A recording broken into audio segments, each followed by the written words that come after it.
دجال کو قرب قیامت کا سب سے بڑا فتنہ کہا جاتا ہے۔ اس کا ظاہر ہونا قیامت کی سب سے اہم نشانی ہے۔ دجال اس وقت کسی جزیرے میں قید ہے۔ نبی کریم صلی اللہ علیہ وآلہ وسلم نے فرمایا، حضرت آدم علیہ السلام سے لے کر قیامت تک دجال سے بڑا کوئی فتنہ نہیں ہوگا۔ دجال اور دجالی فتنہ دو الگ چیزیں ہیں۔ دجال ایک شخص ہے جو قیامت کے قریب رونما ہوگا اور خدائیت کا دعویٰ کرے گا اور یہودیوں کا سب سے بڑا لیڈر ہوگا۔ دجالی فتنہ وہ تمام ٹیکنالوجی اور پیروکار ہوں گے جو دجال کی خدائیت کا دعویٰ حاصل کرنے میں مددگار ثابت ہوں گے۔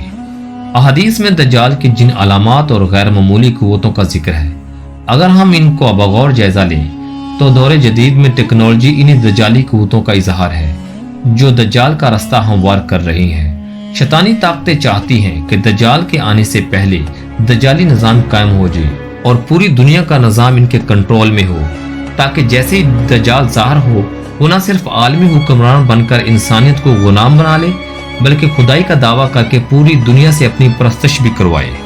نبی صلی اللہ علیہ وآلہ وسلم نے فرمایا، کیوں نہ میں تمہیں دجال کے متعلق ایک ایسی بات بتاؤں جو کسی نبی نے اب تک اپنی قوم کو نہیں بتائی۔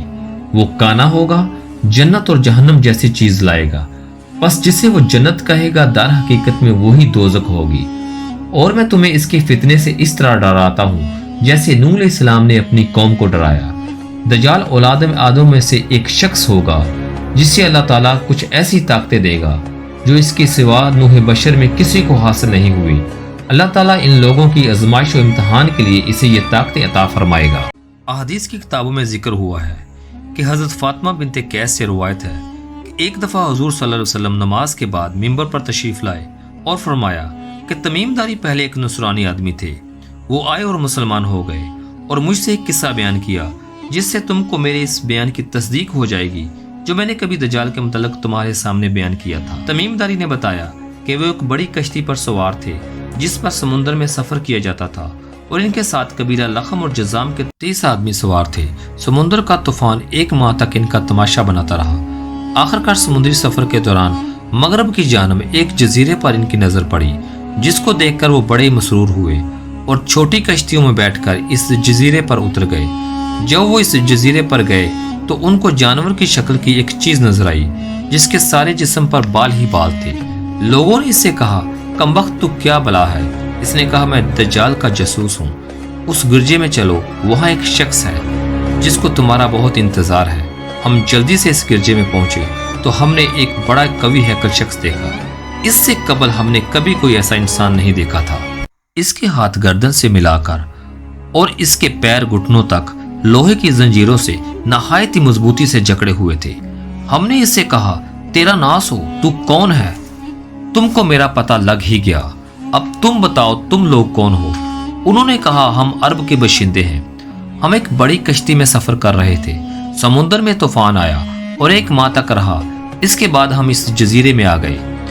اس نے کہا، مجھے یہ بتاؤ کہ بیسان کی کھجوروں میں پھل آتا ہے کہ نہیں؟ ہم نے کہا، ہاں آتا ہے۔ اس نے کہا، وہ وقت قریب ہے جب اس میں پھل نہ آئے گا۔ اس نے پوچھا، بحر تبریہ کے بارے میں بتاؤ، اس میں پانی ہے یا نہیں؟ ہم نے کہا، ہاں بہت ہے۔ اس نے کہا، وہ زمانہ قریب ہے جب اس میں پانی نہ رہے گا۔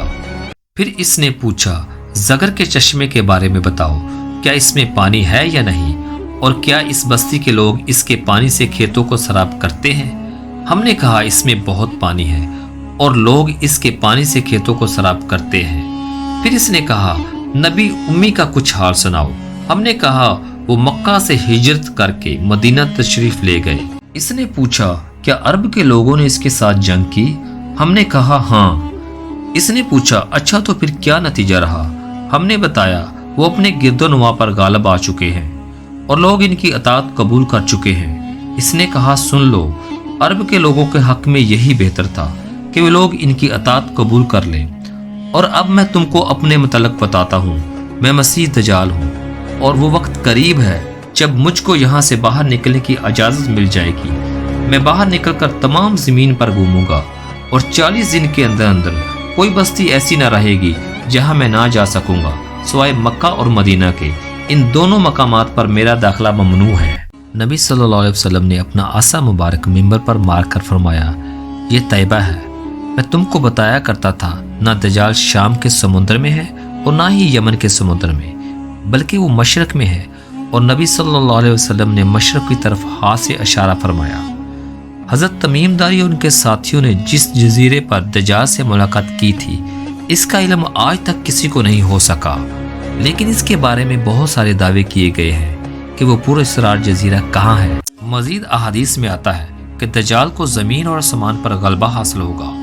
وہ آسمان کو حکم دے گا بارش برساؤ، وہ بارش برسا دے گا۔ وہ زمین کو حکم دے گا فصلیں اگاؤ، تو زمین فصلیں اگا دے گی۔ وہ کسی بھی ویرانے میں سے گزرے گا تو اس کو حکم دے گا اپنے خزانے نکالو، تو زمین خزانے نکال کر اس کے ساتھ چلنا شروع ہو جائے گی۔ یعنی زمین پر بھی قدرت ہوگی اور آسمان پر بھی قدرت ہوگی۔ دجال کے ماننے والوں کی تعداد بہت زیادہ ہوگی۔ تو صحابہ کرام نے حضور صلی اللہ علیہ وسلم سے پوچھا کہ ہم اپنے آپ کو دجال سے کیسے بچائیں گے؟ تو نبی کریم صلی اللہ علیہ وسلم نے فرمایا کہ دجال سے تمہاری حفاظت سورہ کہف کرے گی۔ جو شخص سورہ کہف کی پہلی 10 آیات یا آخری 10 آیات کی تلاوت کرے گا تو وہ دجال کے فتنے سے محفوظ رہے گا۔ اللہ تعالی ہم سب کو دجال کے فتنے سے محفوظ رکھے، آمین۔ آپ کی اس کے متعلق کیا رائے ہے ہمیں کمنٹس میں ضرور بتائیے گا۔ ہماری اس ویڈیو کو لائک اور چینل کو سبسکرائب ضرور کیجیے گا، اس سے ہماری موٹیویشن بنی رہتی ہے اور آپ کے لیے ہم نئی سے نئی انفارمیشن لے کر آتے رہیں گے۔ اللہ حافظ۔